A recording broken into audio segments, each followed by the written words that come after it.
Hi, welcome back to Tush home cooking. இன்றைக்கி நம்ம பார்க்க போகிறது இலைக்கஞ்சி எப்படி செய்கிறதுன்னு. ரொம்பவே சத்தான, உடம்புக்கு நன்மை தரக்கூடிய ஒரு கஞ்சி தான் இந்த இலைக்கஞ்சி. நான் இன்றைக்கி ரைஸ் குக்கர் கப்பில் 1 கப் சிவப்பு பச்சரிசி எடுத்திருக்கேன். அதுக்கு 3 கப் அளவு தண்ணி ஊற்றிட்டு 3 வெள்ளைப்பூடை நச்சு போட்டுட்டு உப்பு தேவையான அளவு போட்டு ப்ரெஷர் குக்கரை மூடி வெயிட்டை போட்டு அதை வேக வச்சுட்டேன். இந்த இலைக்கஞ்சிக்கு நிறைய கீரை வகைகள் சேர்ப்பாங்க. நான் இன்றைக்கி என்னென்னா இந்த வீட்டு தோட்டத்தில் இருக்கிற பாட்ஸில் தான் வளர்த்து வச்சுருக்கிறேன். அந்த தாவரங்கள்லேருந்து இலைகளை பறிச்சுட்டு வந்து இன்றைக்கி இலைக்கஞ்சி செய்ய போகிறோம். பார்ப்போம் என்னென்ன கீரைகள் நாங்கள் பாவிக்கிறோன்னு சொல்லி பார்ப்போம். கருவேப்பிலை பாவிச்சிருக்கிறேன், வல்லாரை பாவிச்சிருக்கிறேன், பொன்னாங்கண்ணி கீரை பாவிச்சிருக்கிறேன், முடக்கத்தான் பாவிச்சிருக்கிறேன்.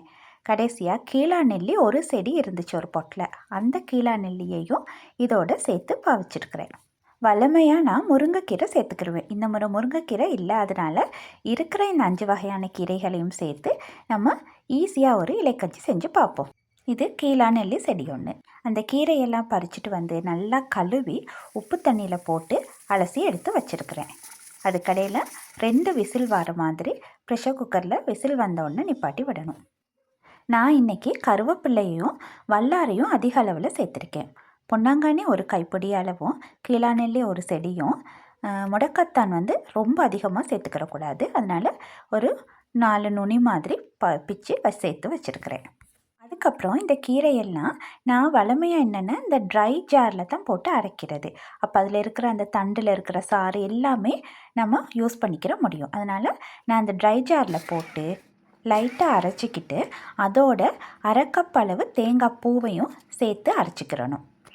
பாருங்கள், இந்த மாதிரி இருக்குது. அதுக்கு வேணும்னா லேசாக தண்ணி கொஞ்சம் விட்டு, ஏன்னா நம்ம ட்ரை ஜாரில் தானே அரைக்கிறோம், அதனால ரொம்ப தண்ணி விடக்கூடாது. லைட்டாக தண்ணி விட்டு அதை நல்லா பேஸ்ட் மாதிரி அரைச்சிக்கிறது. பாருங்கள், இந்த மாதிரி வந்துடும். அதுக்கப்புறம் இன்னும் கொஞ்சம் தண்ணியும் விட்டு அதை அரைச்சிட்டு அதை நல்லா வடித்து எடுக்கணும். இந்த மாதிரி ஒரு 3 தடவை அந்த ஜாரில் இதை போட்டு அரைச்சி எடுத்துட்டு அதை நல்லா வடித்து வேறு வேறையாக எடுத்து வச்சுக்கிறணும். அப்போ நம்ம முதலாவது அரைச்செடுத்த அந்த சாறை வேறையாக எடுத்து வச்சுக்கிறணும். ஏன்னா அது நல்லா திக்காக இருக்கும் தானே. முதலாவது தேங்காய் பாலும் இருக்கும், அந்த இலைகளோட நல்ல சாரும் வந்திருக்கும். அதுக்கப்புறம் அதை வேறையாக வச்சுட்டு 2வது தடவை 3வது தடவை எடுக்கிறத ஒன்றா எடுத்து வச்சுக்கிறதுக்கு நம்ம இதை அரைச்சி எடுத்துக்கிட்டு இருக்க அதே நேரத்தில் இந்த கீரைகளில் இருக்கிற மருத்துவ குணங்களை கொஞ்சம் பார்ப்போம். இப்போ கருவேப்பிலை எடுத்துக்கிட்டிங்கன்னா அதில் நிறையவே இரும்பு சத்து இருக்குது. அது உடம்புக்கு தேவையான இரும்பு சத்தை வழங்கும். அது இல்லாமல் தலைமுடி இளநரை மாதிரி இருக்குன்னா கருவேப்பிலை ரொம்பவே நல்லது.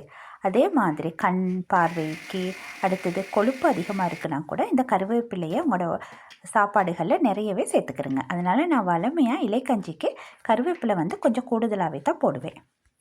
அதே மாதிரி வல்லாரையும் நிறையவே அயன் சத்து இருக்கிற ஒரு சாப்பாடு. அதோட நினைவாற்றலை அதிகரிக்கக்கூடியது, கன்சன்ட்ரேஷனை அதிகரிக்கக்கூடியது. அதனால் வல்லாரையும் குழந்தைகள்லாம் இருக்கிறாங்கன்னா கட்டாயம் வல்லாரை நிறையா சேர்த்துக்கிறணும். அதே மாதிரி பொன்னாங்கண்ணி கீரை தோல் சம்மந்தப்பட்ட தோல் பளபளப்பு போன்ற விடயங்களுக்கு முக்கியமான ஒன்று. அதே நேரம் கண் பார்வைக்கு இந்த பொன்னாங்கண்ணியுமே ஒரு முக்கியமான ஒரு கீரையாகும். இப்போ பாருங்கள், இந்த கீரையெல்லாம் அரைச்சி முடித்தோன்னே இவ்வளவு தான் நமக்கு கழிவு வந்திருக்கு. இதே நம்ம வெஜ்ஜாரில் போட்டு அரைச்சா நிறைய கழிவு வரும். பாருங்கள், இந்த வெள்ளை கலரில் வந்திருக்கு அந்த தேங்காய் பூ. அப்படின்னா முழுக்க இந்த சாறு அவ்வளோத்தையுமே நம்ம பயன்படுத்திட்டோன்றது தான் இதில் முக்கியமான விஷயம். அதுக்கப்புறம் ப்ரெஷர் குக்கரில் சூடு ப்ரெஷர் இறங்கின உடனே அந்த ப்ரெஷர் குக்கரை மூடியை கலட்டிட்டு உள்ளுக்கு பார்க்கணும். அரிசி பாருங்கள் நல்லா வெந்திருக்கு. அதுக்குள்ளே நம்ம 2வது 3வது எடுத்து வச்சுருக்கிற இலைச்சாரை ஊற்றிட்டு இப்படி நல்லா மசிச்சு விடணும். இதுக்குள்ளே நம்ம எடுத்து வச்சுருக்கிற 2வது 3வது இலைச்சாரை எல்லாத்தையுமே சேர்த்து விட்டுறதுக்கு. இந்த இலைக்கஞ்சி குடிக்கிற நேரம் இந்த அரிசி லேசாக 1-2 கடிப்படுற நேரம் அது ரொம்பவே டேஸ்ட்டாக இருக்கும். அதனால் நான் இந்த மாதிரி இன்றைக்கி மசிச்சு விட்டு தான் செய்ய போகிறேன். நீங்கள் விரும்புனீங்கன்னா இதை மிக்ஸி ஜாரில் நல்லா அரைச்சி கூட இந்த இலைக்கஞ்சி செய்ய முடியும். அடுத்ததாக நம்ம இதில் சேர்த்துருக்கிற முடக்கத்தானை பற்றி பார்த்தோன்னா மூட்டு வலி பிரச்சனைகளுக்கு ரொம்பவே நல்லது முடக்கத்தான் கீரை. அதே மாதிரி கீழா நெல்லி கல்லீரல் சம்பந்தமான பாதுகாப்புக்கு முக்கியமானது. அதே மாதிரி உடல் சூட்டை தணிக்கக்கூடியது. இப்போ நம்ம நசிச்சு எடுத்த அந்த இலைக்கஞ்சி எடுத்து அடுப்பில் வச்சு லேசாக சூடாக்கணும். ரொம்ப வேக விடக்கூடாது.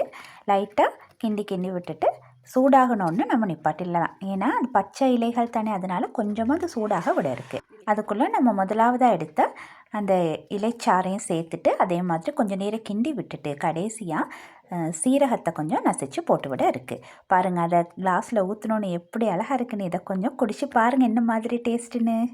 இதை காலையில் வெறும் வயிற்றில் குடிச்சிங்கன்னா உங்களோட உடம்புக்கு அவ்வளவு நல்லது. நான் பொதுவாக ஒவ்வொரு சண்டேஸும் எல்லோரும் வீட்டில் இருக்கிறதுனால நான் இந்த இலைக்கஞ்சியை செஞ்சு கொடுப்பேன்.